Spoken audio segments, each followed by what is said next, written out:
Good morning. 9:18 বাজে এখন, আজকে 14 তারিখ। দেখুন স্ক্যালপিং কিভাবে হয় 1 মিনিট টাইম ফ্রেমের নিফটিতে। আমি এখন একটা এটিএম কল অপশান অ্যাড করব। 83 চলছে সামথিং। ওকে,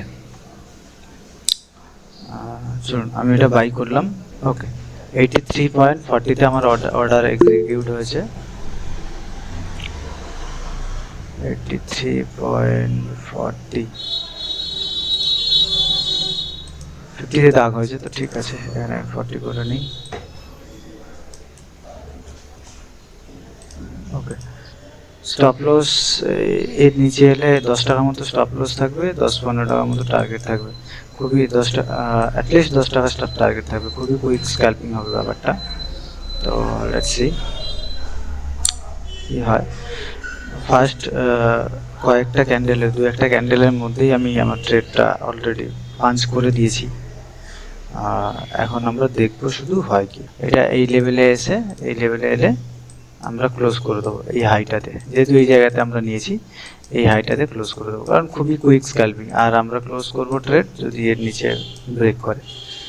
1:1 রিস্ক রিওয়ার্ড রেশিও, 1:1 থেকে কমও নয় আর বেশিও নয়। এবারে ট্রেডটা চলতে থাকুক, তার মাঝে আমি লজিকটা দিই যে দেখুন এখানে আমি যদি 5 মিনিট টাইম ফ্রেমে চলে আসি, বাম পাশে নিফটি রয়েছে, ডান পাশে নিফটির কল অপশান রয়েছে।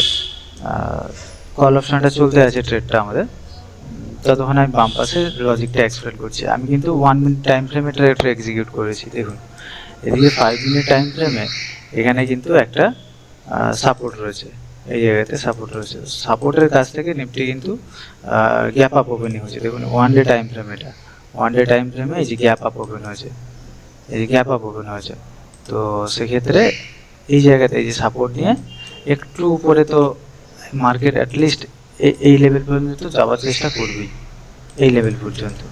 তো সেই বেসিসেই কিন্তু ট্রেডটা পাঞ্চ করা। তো চলুন চলে যাই 1 মিনিট টাইম ফ্রেমে। আবার আমরা দেখতে পাচ্ছি আমাদের ট্রেডটা আমাদের কত পয়েন্ট দিচ্ছে, 86, 87। তো 5 পয়েন্টের মতো দিচ্ছে, আর 5 পয়েন্ট দিলে আমরা আমাদের ট্রেড থেকে এক্সিট করব।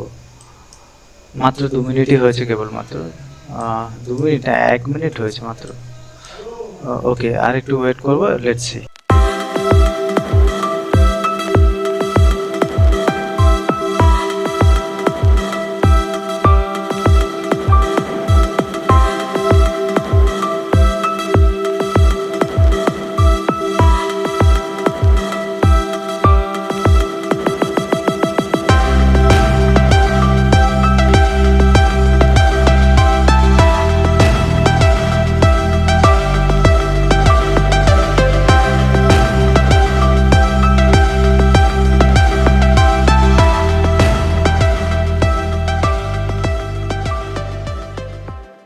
আচ্ছা, আরও 2-3 মিনিট হয়ে গেল অলরেডি। আমরা দেখতে পাচ্ছি যে 83 থেকে আমাদের 10 টাকা মতো টার্গেট ইনিশিয়ালি। 83 থেকে এটা গেছিলো 8 টাকা মতো, মানে আর 2 টাকা মতো গেলে প্রায় আমরা বুক করে নিতাম। দেখুন 8 টাকা মতো গেছিলো। 83 থেকে 91 হাই দিয়েছে এই জায়গা পর্যন্ত, 91 হাই।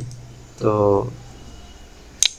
91.60, তো ওই আর 1-2 পয়েন্ট দিলেই বুক করে নিতাম। কিন্তু মার্কেট এই জায়গায় টাইম পাস করছে। তো দেখি এইটা জাস্ট টাচ এই বাড়ছে, কিন্তু আমাদের প্রিমিয়াম বাড়ছে না। চলুন আমি এই জায়গাতে এবারে বুক করে নেবো, আর বেশি ওয়েট করব না। ওকে, আমি বুক করে নিয়েছি অলরেডি। আমি এবার বলে দিচ্ছি এখানে বুক করার কারণটা আমি এক্সপ্লেন করছি। কারণ এই জায়গাতে আমি বলেছিলাম এই হাইটার কাছে, কারণ কুইক ট্রেড আমাদের, সেরকম কুইক এক্সিকিউশন আর কুইক এক্সিটও আমাদের করতে হবে। সেই কারণেই কুইক এক্সিটটা করা। এখানে আমার এক্সিট হয়েছে 90.40। ওকে, এই জায়গাতে আমার এক্সিট হয়েছে, মানে 7 পয়েন্ট মতো আমি পেয়েছি। এবারে মনে হতে পারে যে 10 পয়েন্ট টার্গেট স্টপ লস ছিল, সেখানে 7 পয়েন্ট তো অনেক কম। না, কম না, কারণ ট্রেডটা অলরেডি নিচের দিকে এলে আমি লসই নিতাম না এই ট্রেডটাতে কোনো, সুতরাং ট্রেলিং স্টপ লস হয়ে চলে এসেছিলো। সেই জায়গা থেকে 7 পয়েন্ট যে ক্যাপচার হয়েছে সেটা কিন্তু যথেষ্ট ভালো। ঠিক আছে, তো এইভাবেই কুইক স্ক্যাল্পিংগুলো হয়।